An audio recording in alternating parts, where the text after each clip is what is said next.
বিরিয়ানি এর আগে হয়তো আপনারা অনেকবারই বানিয়েছেন, বাট আমার কথা মতো একবার এইভাবে বানিয়ে দেখুন। আমরা যে গতানুগতিক বিরিয়ানি খেয়ে থাকি বা বানিয়ে থাকি, এই রেসিপিটা তার থেকে একদম আলাদা। খুবই সহজ পদ্ধতিতে কম উপকরণ দিয়ে আর কম সময়ে রেসিপিটা আপনারা বানিয়ে নিতে পারবেন, বাট টেস্টটা হবে দেখবেন একদম অন্যরকম। তাহলে চলুন রেসিপিটা শুরু করা যাক। বাই দ্য ওয়ে, আমি শেফ অতনু, আপনারা দেখছেন অতনুর রান্নাঘর, আর আজকে আমাদের রেসিপি হরিয়ালি চিকেন বিরিয়ানি।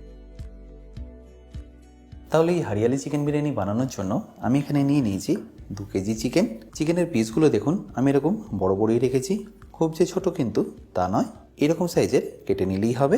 এবার এই চিকেনটাকে আমি ম্যারিনেট করে নেবো। তার জন্য যে পাত্রে আপনারা চিকেন বিরিয়ানিটা বানাবেন সেই পাত্রেই চিকেনটাকে ডাইরেক্ট ট্রান্সফার করে নিন। চেষ্টা করবেন চিকেনের মধ্যে থেকে জলটা কিন্তু একদম ভালো করে ছড়িয়ে নেওয়ার, তা না হলে দেখবেন ম্যারিনেশনটা কিন্তু ভালো হবে না। আর এখানে আপনাদের ম্যারিনেশনের জন্য লাগবে স্বাদ মতো নুন, সাথে 2 কেজি চিকেনের জন্য ঠিক এইটুকুনি মানে হাফ চা চামচ হলুদ, আর সবশেষে একটা গোটা পাতি লেবুর রস। ব্যাস, এবারই সব কিছুকে একবার ভালো করে আপনারা মাখিয়ে নিন। এটা বেসিক্যালি আমি ফার্স্ট ম্যারিনেশন করছি। এতে কী হয়, চিকেনের যে গন্ধটা থাকে সেটা চলে যাবে, আর চিকেনে নুন দেওয়ার কারণে চিকেনটা অনেকটা নরমও হবে। আর এবার এটাকে ভালো করে ম্যারিনেট করার পরে এইভাবে আপনারা এটাকে রেখে দিন মিনিমাম 15 থেকে 20 মিনিটের জন্য। এবার এই চিকেনটা যতক্ষণ ম্যারিনেট হচ্ছে আমি এখানে একটা পেস্ট বানিয়ে নেব। আর পেস্টটা বানাতে আপনাদের লাগছে ধনেপাতা, যেটাকে আমি ডাইরেক্টলি এইভাবে মিক্সিতে দিয়ে দিচ্ছি। এবার যতটা আপনারা ধনেপাতা নেবেন তার অর্ধেক নেবেন পুদিনা পাতা, সেটাকেই ধনেপাতার সাথেই দিয়ে দেবেন। তার সাথেই দিয়ে দিন আদা 10 থেকে 15 গ্রাম মতো। পেস্টের যাতে সুবিধা হয় সেই জন্য এটাকে আমি এরকম স্লাইস করে কেটে নিয়েছি।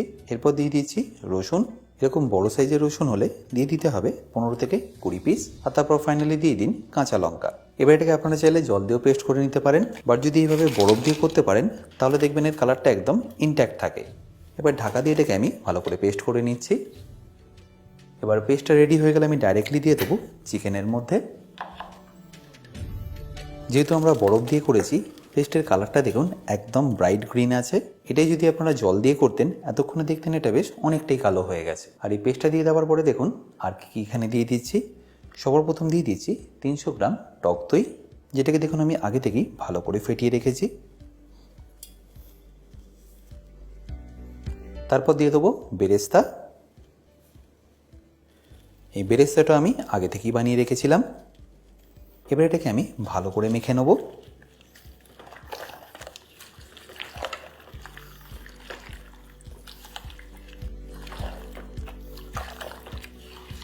আচ্ছা, এখানে বলে রাখি এই বেরেস্তা বানানোর সঠিক নিয়ম কিন্তু আমি শিখে রেখেছি আমার বেসিক কুকিং কোর্সে, যেটা আপনারা পেয়ে যাবেন আমার নিজস্ব ওয়েবসাইট www.otonurannakghar.com থেকে।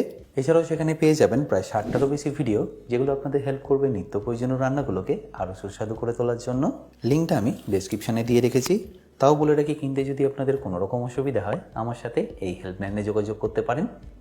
আর এপাশে দেখুন এটাও এতক্ষণে ভালো করে ম্যারিনেট করা হয়ে গেছে। এবার যে তেলে আমি বেরেস্তাটা বানিয়েছিলাম সেটাও এখানে দিয়ে দেবো। আর 2 কেজি চিকেনের জন্য আপনাদের লাগবে 250 মিলি পেঁয়াজ ভাজার তেল।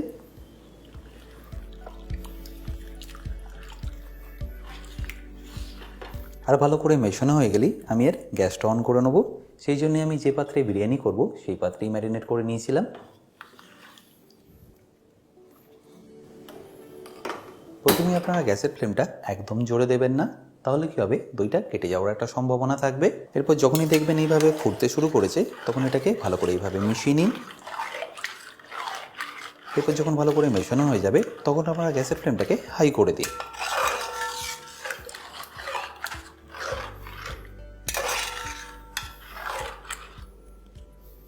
আর এটা যতক্ষণ কুক হচ্ছে আমি একটা ডেচকিতে জল বসিয়ে নিয়েছি বিরিয়ানি চালটা সেদ্ধ করার জন্য। আর এই জলের মধ্যেই দিয়ে দেবো কয়েকটা গোটা গরম মশলা। আর এই পাশে কিন্তু চিকেনটাকে আপনাদের এইভাবে ভালো করে মিশিয়ে নিতে হবে, তা না হলে কিন্তু দইটা কেটে যাওয়ার একটা সম্ভাবনা থাকবে। তাই এইভাবে এটাকে ভালো করে মেশাতে থাকুন।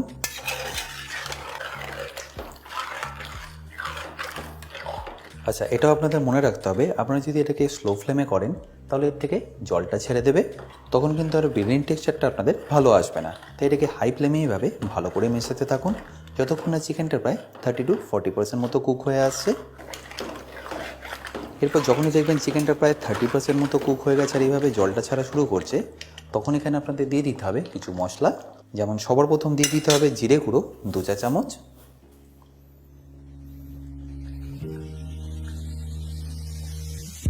তারই সাথে ধনে গুঁড়ো নিয়ে নিচ্ছি 2.5 চা চামচ, আর ধনে গুঁড়োর পরে লাগবে 1 চা চামচ গোলমরিচ গুঁড়ো, আর তারপর সবশেষে স্বাদ মতো নুন। নুনটা আমি আগেও দিয়েছি, তাই এখানে আপনারা পরিমাণ বুঝে দিয়ে দেবেন। আর তারপরে সব মশলা দেওয়ার পরে একবার ভালো করে এটাকে মিশিয়ে নিন।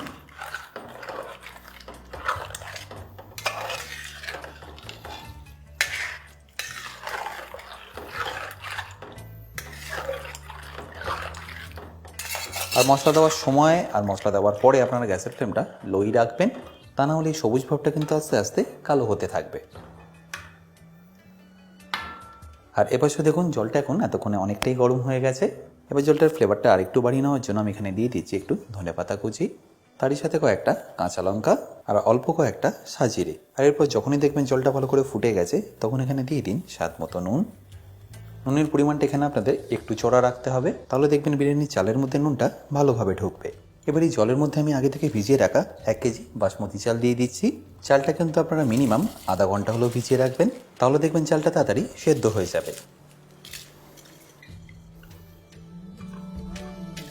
আর এপাশে যেহেতু চিকেনটা 40% কুক হয়ে গেছে, তাই এর গ্যাসটা আমি বন্ধ করে রেখেছি। আর এপাশে চালটাকে আমি ভালো করে বয়েল করে নেবো। এখানে যেহেতু চিকেনটা প্রায় 40% মতো কুক আছে, সেই জন্য চালটাকে আমাদের একটু আগে থেকেই তুলে নিতে হবে। তাই রাইসের প্রথম লেয়ারটা আমি 60% কুক হলেই তুলে নেবো।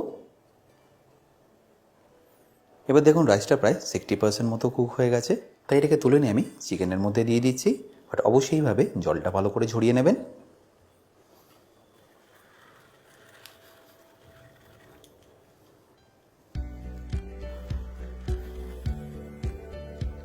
রাইসটা দেওয়ার পরে এইভাবে একবার ভালো করে স্প্রেডও করে নিন।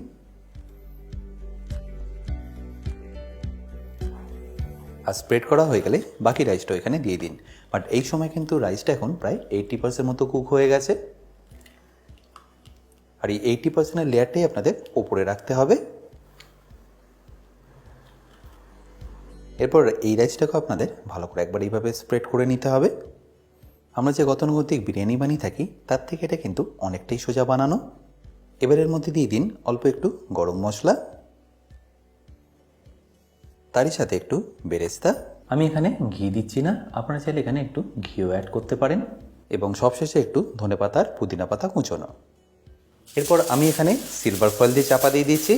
আপনাদের কাছে যদি ঢাকনা থাকে, আপনারা ঢাকনা দিয়ে চাপা দিয়ে দেবেন।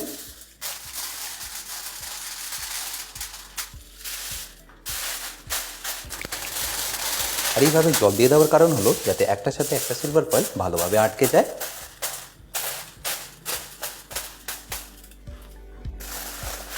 এবার এটাকে আমি ভালোভাবে এইভাবে র্যাপ করে দিচ্ছি, যাতে স্টিমটা কোনোভাবেই বেরোতে না পারে।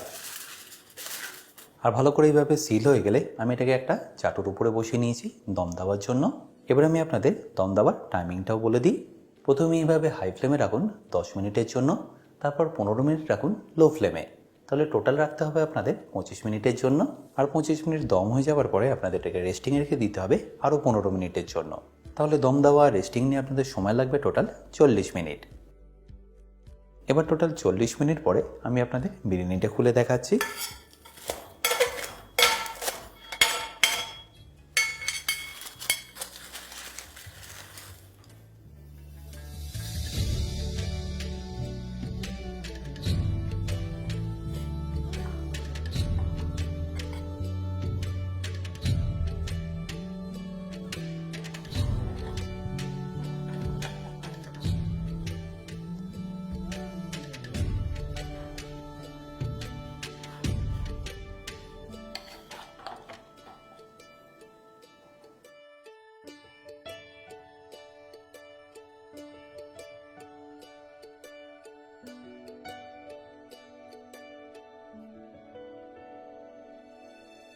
দেখুন রাইসটা কতটা ঝুরঝুরে হয়েছে।